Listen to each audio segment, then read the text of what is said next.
Nima uchun bolalarni boshqa tengdoshlariga qaraganda bo'yi past bo'ladi? Kelinglar shu haqida bugun gaplashamiz. Ko'pchilik ota-onalar bizga shu kabi savollar bilan murojaat qilishadi. Bolam yaxshi ovqatlanadi, nega bo'yi past? Ko'pchilik bo'y o'sishini faqat ovqatlanish bilan bog'laydi yoki faqatgina vitamin D yoki boshqa vitaminlarni berish orqali bog'laydi, lekin bu unaqa emas. Bo'y o'sishiga ta'sir qiluvchi boshqa faktorlar juda ham ko'p. Birinchisi bu irsiy faktorlar, ya'ni ota-onaga bog'liq holda. Agar ota-ona bo'yi baland bo'lsa, farzandi ehtimoli yuqori bo'ladi. O'sha bo'yi baland bo'lishi. Agar bo'yi past bo'lsa, bunda genetika kuzatilishi kutiladi. Ikkinchidan esa bu gormonal har xil gormonal buzilishlar natijasida bo'y pasayishini ham kuzatishimiz mumkin bo'ladi. Uchinchisi esa shu bolani bo'y o'sishiga ta'sir qiluvchi omillardan bittasi bu to'g'ri ovqatlanish va hattoki uyqu rejimi ham bunga juda katta ta'sir qiladi. Birinchi navbatda normal bo'y o'sishi haqida gaplashib olamiz. Bola birinchi tug'ilganda o'zi standart bo'yicha chaqaloqning bo'yi 50-56 sm oralig'ida bo'ladi. Bu norma hisoblanadi. Birinchi yillikda esa bola 25 sm-gacha o'sadi. Ikkinchi, uchinchi yoshlarda esa bu asta-sekin kamayish boshlaydi, ya'ni 5-6 sm-gacha o'sadi va balog'at yoshida esa keskin o'sib ketish kuzatiladi va o'sish davomiyligi 25 yoshgacha davom etadi. Bolaning bo'yini past o'sishiga yana bitta sabablardan bittasi bu konstitutsional kechikish, ya'ni bir xil bolalarda balog'at yoshigacha bo'yi yaxshi o'smaydi. Balog'at yoshi, ya'ni 16 yoshlarda o'zi birdaniga keskin o'sishi kuzatiladi. Bu uni konstitutsiyasiga bog'liq hisoblanadi. Bo'y o'sishda ovqatlanishni ham roli juda ham katta. Ko'pchilik ota-onalar bolamga makaron, shirinlik berdim, bo'ldi, qorni to'q deb o'ylaydi. Lekin bu uni rivojlanishiga, nafaqat jismoniy, balki aqliy rivojlanishiga ham ta'sir ko'rsatadi. Bolaning qorni to'q bo'ldi degani bu yaxshi degani emas. Unga mineralli, oqsilga boy bo'lgan mahsulotlarni berish kerak. Iloji boricha har kuni go'shtli mahsulotlar, oqsil, baliq, undan tashqari har xil mevalar, sabzavotlardan ko'p iste'mol qilish kerak. Ko'pchilik ota-onalar vitamin D ni bo'y o'sishiga to'g'ridan-to'g'ri ta'sir qiladi deb o'ylaydi, lekin bu unaqa emas. Vitamin D shu organizmda kalsiyni suyaklarga o'zlashtirishini boshqarib beradi.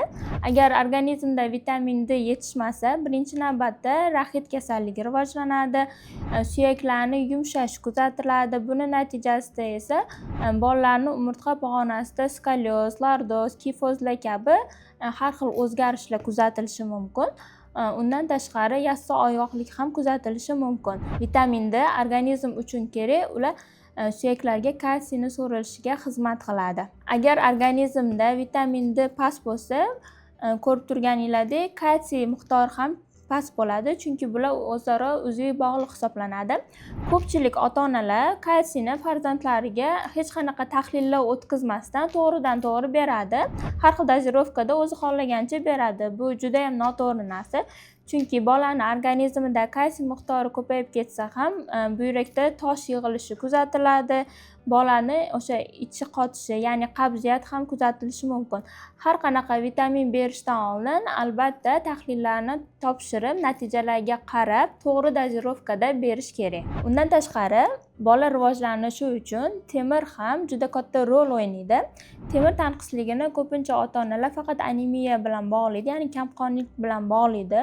Undan tashqari, agar organizmda temir yetishmovchilik kuzatilsa, bolada ishtahasi pasayadi, holsiz bo'ladi. Undan tashqari uyqusi ham buzilishini kuzatishimiz mumkin va albatta buning natijasida o'sishda orqada qolishi ham kuzatiladi. O'sish gormoni uchun eng kerakli bo'lgan narsa bu albatta uyqu. Agar bolada uyqu rejimi bo'lmasa, har kuni kechasi 12-1 larda uxlasa, o'sish gormoni ishlab chiqarilishi to'xtatiladi. Chunki o'sish gormoni odatda soat kechasi 10 da organizmda ishlab chiqarilishi boshlaydi.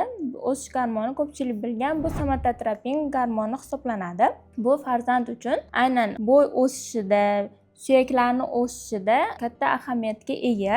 Agar farzandingizda uyqu rejimi bo'lmasa, bu gormon ishlab chiqarish kamayadi va rivojlanishda orqada qolishi ham kuzatiladi. Bola rivojlanishida eng katta ahamiyatga ega bo'lgan narsalardan bittasi bu albatta jismoniy faollik hisoblanadi. Sakrash, yugurish, suzish va har xil harakatlar bola organizmini chiniqtiradi, suyaklarni mustahkamlaydi va mushaklarni ham mustahkamlashga yordam beradi. Hozir ko'p ko'ramiz, yosh bolalar jismoniy faolligi juda ham kam, uyda o'tirishadi, hattoki ko'chaga chiqib oddiygina futbolni ham o'ynashmaydi. Faqatgina telefonda o'yinlar o'ynab o'tirishadi. Bu juda ham noto'g'ri. Bola yaxshi o'sib rivojlanishi uchun albatta jismoniy faollik bo'lishi kerak. Har kuni yurishi, har xil sport turlari bilan shug'ullanib turishi kerak. Bolani bo'y o'sishiga ta'sir qiluvchi bir qancha kasalliklar bor. Shu kasalliklar natijasida esa bo'y o'sishdan orqada qoladi. Bular qalqonsimon bez gormonlari kasalliklar, ya'ni gormon yoki oshib ketadi yoki kamayib ketadi.